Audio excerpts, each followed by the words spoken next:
Today, we're diving into a crucial aspect of MBA applications, the optional essay. This can be a make or break moment for many applicants, so it's important to understand when and how to approach it. We'll walk you through the purposes of this essay, when to write it, and whether or not it's worth your time.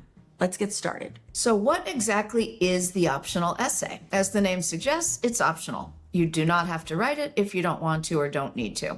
But if it's used correctly, it can give you a chance to address issues that might raise questions about your application. Schools often include this essay as a way for you to explain any red flags in your application or add additional details that aren't captured in your other materials. But just because it's there doesn't mean you automatically should write one. Exactly. It's all about being strategic. You don't want to burden the admissions committee with an essay that doesn't provide real value. So let's talk about when it is actually worth writing. So one of the most common reasons applicants write the optional essay is to address red flags. So a gap in your employment, a low GPA or test score, or maybe an unusual career path, as an example. Columbia Business School explicitly encourages applicants to use the optional essay for this purpose. For example, let's say your undergraduate GPA is lower than the average at a school like HBS. This is your chance to briefly explain any extenuating circumstances, like a personal challenge that you faced at the time and how it shaped you.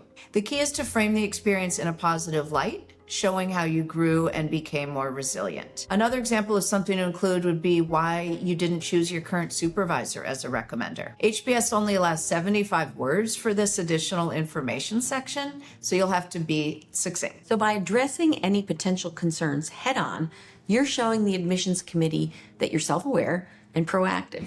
Remember, you want to explain, not excuse. It also helps to frame these explanations as part of the larger narrative of your personal growth. But not every applicant needs to write this essay.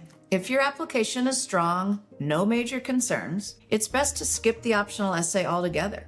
And if you do decide to write it, you don't have to use up all the word count you're given. Some schools like Berkeley Haas don't even have a word count, but you should still be concise. Most of the time, applicants can get their points across in a few sentences or a short paragraph. It's important to make sure that the content is truly additive.